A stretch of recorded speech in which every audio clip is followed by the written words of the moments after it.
2,000 years after the departure of Jesus the Christ. The prophets are back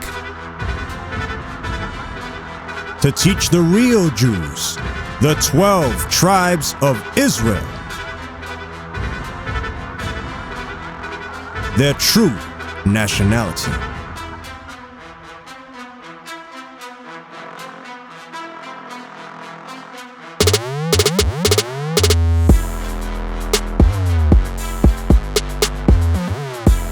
This is their campaign.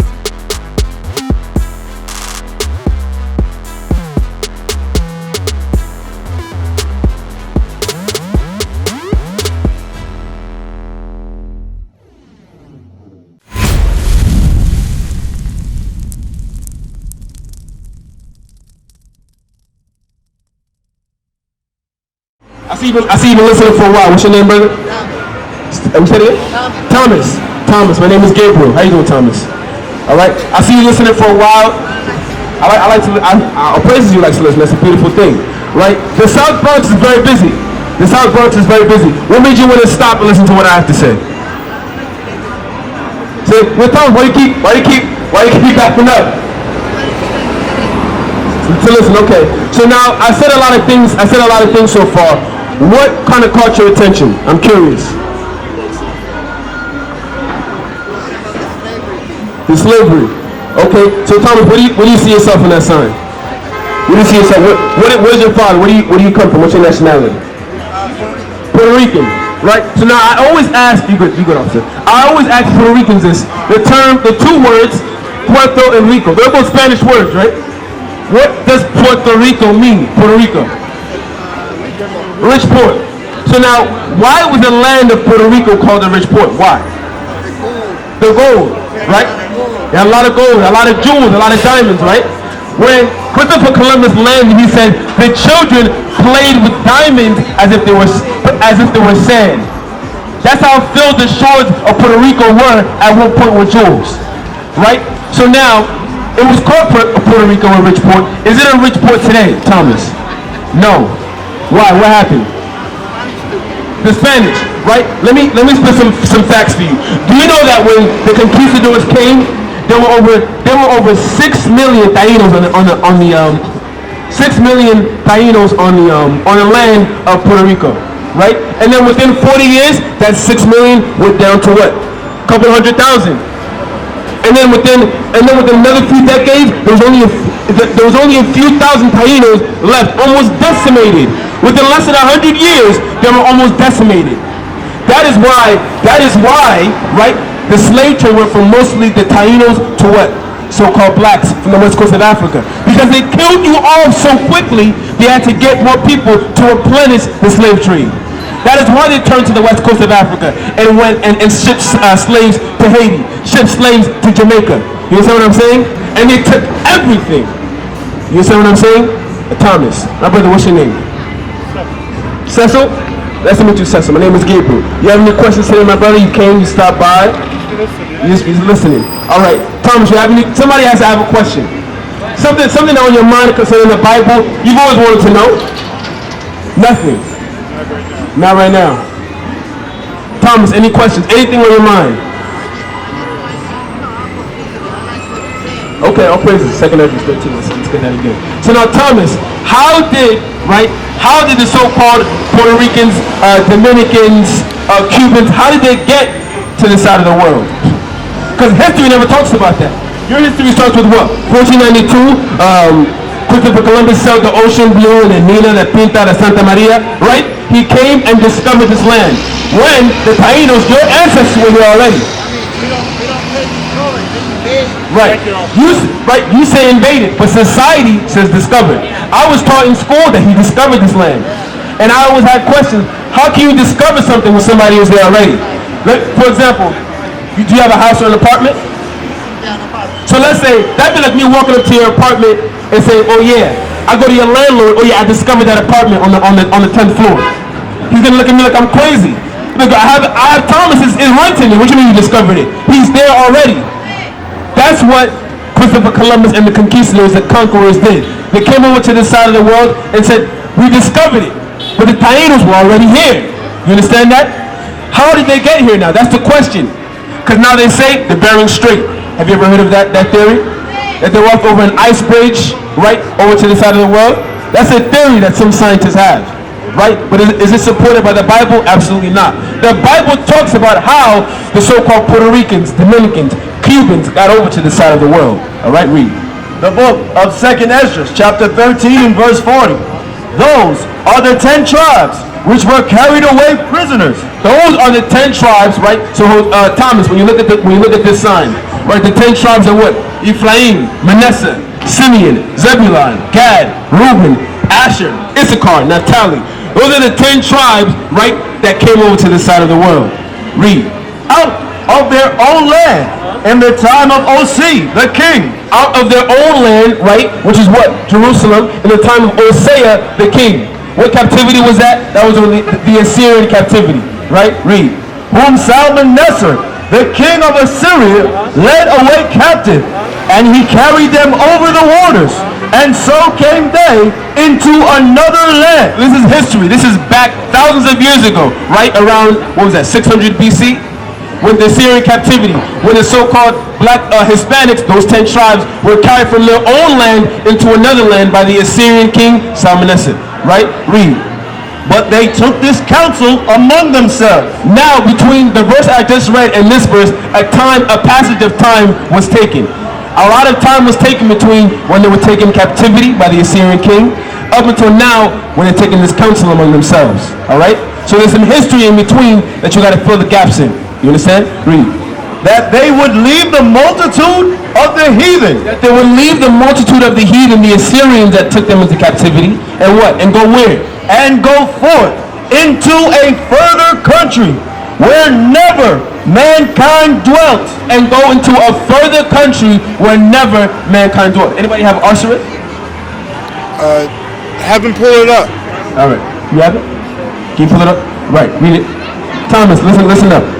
That they might there keep their statutes, but they took this counsel among themselves, that they would leave the multitude of the heathen and go forth into a further country where never mankind dwelt. So now, these 10 tribes took this counsel among themselves that what? We're going to leave this land that we were taken to in captivity and go.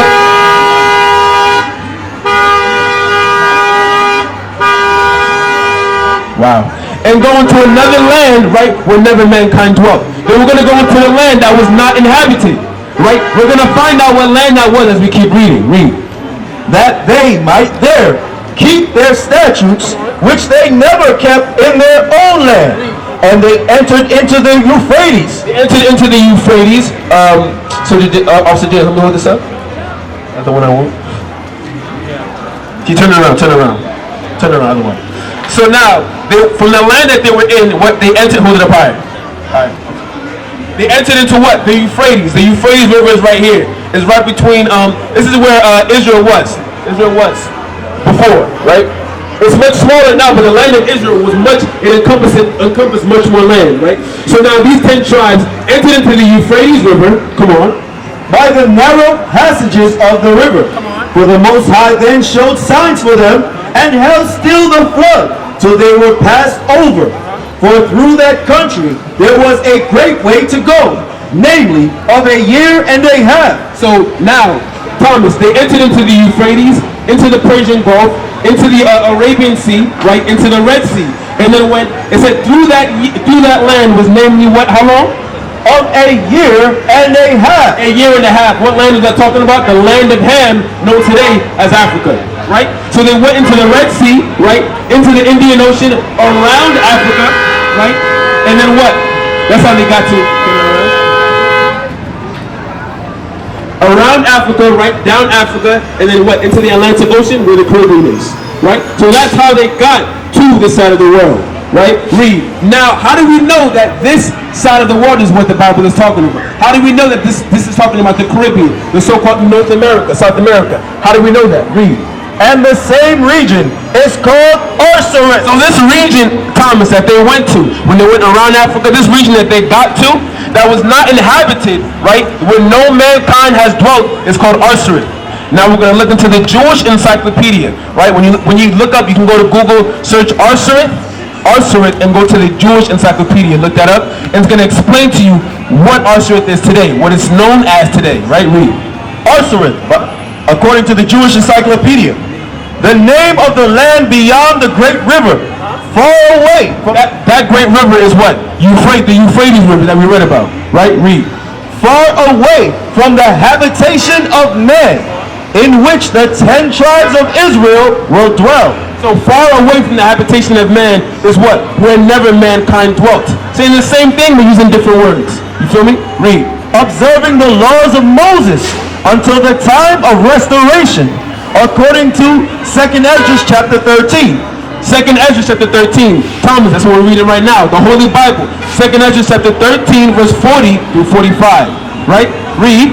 Columbus identified America with this land. So Columbus read the Holy Bible and used the Bible to find this land, and used the Bible to so-called discover this land. He read the prophecy according to the 10 tribes, right? And based upon this prophecy, he took what? Hebrew translators with him. When you read, I forgot what book, you remember what book it was? They took Hebrew, I forgot what book it is. Lose one next time I'll bring it. There's a book that says Christopher Columbus brought Hebrew translators with him when he came on this voyage to the side of the world, right?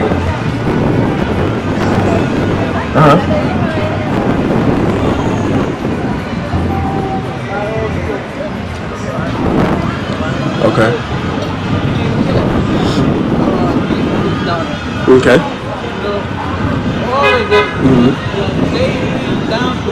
So, brother, what's your point, brother? Thank you very much. My brother, now you said you like my preaching. You love my preaching. You need to take that cross off. Because according to the Bible, you should not be wearing that cross. According to the Bible, you should not be wearing that cross. But brother, let me finish dealing with him. Then don't go anywhere, all right? Don't go anywhere. Finish that. Then dwelt they there until the later time. And now, when they shall begin to come, the highest shall stay the springs of the streams again. So, Thomas, right? Those 10 tribes, right? They took the counsel among themselves. They were allowed, they were permitted, right, to what? Travel to this side of the world, also known as Arsaret, the same land that Columbus identified with, right? Identified with according to what? The Holy Bible. So that's how the 10 tribes got over here. And then what? Thousands of years later, right, 1492, who came? The Conquistadors. Ponce de Leon, Christopher Columbus, what's some other ones? I forgot their names. Pizarro, right. The conquerors came over here and enslaved them. And they claimed that they found this land, right, when really they just, rediscovered it rather. You understand?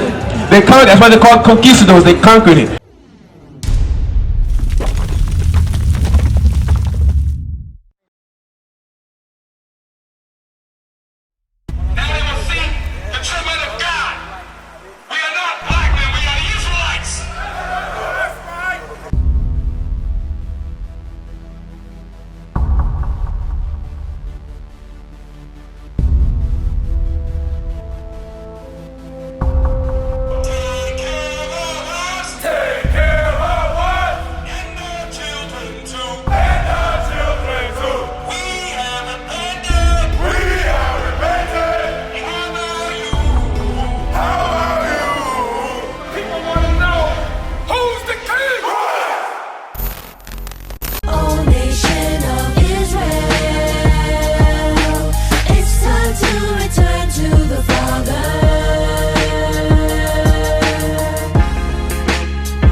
It's so hard to serve God. And why when I say that I'm a Jew, it sound odd. For years I've been walking around saying that I'm a black man. I ain't saying that no more, it sounds wrong, man. This is Bishop Nathaniel of Israel United in Christ. Please subscribe to our YouTube channels. Stay up to date with our latest events, music, and classroom lessons.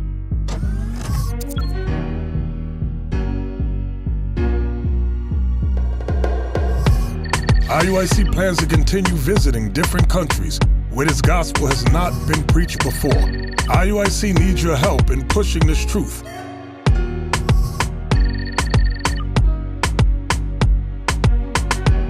So join us.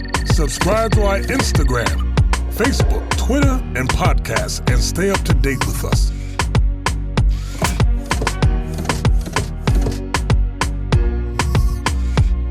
For more information, please visit www.israelunite.org.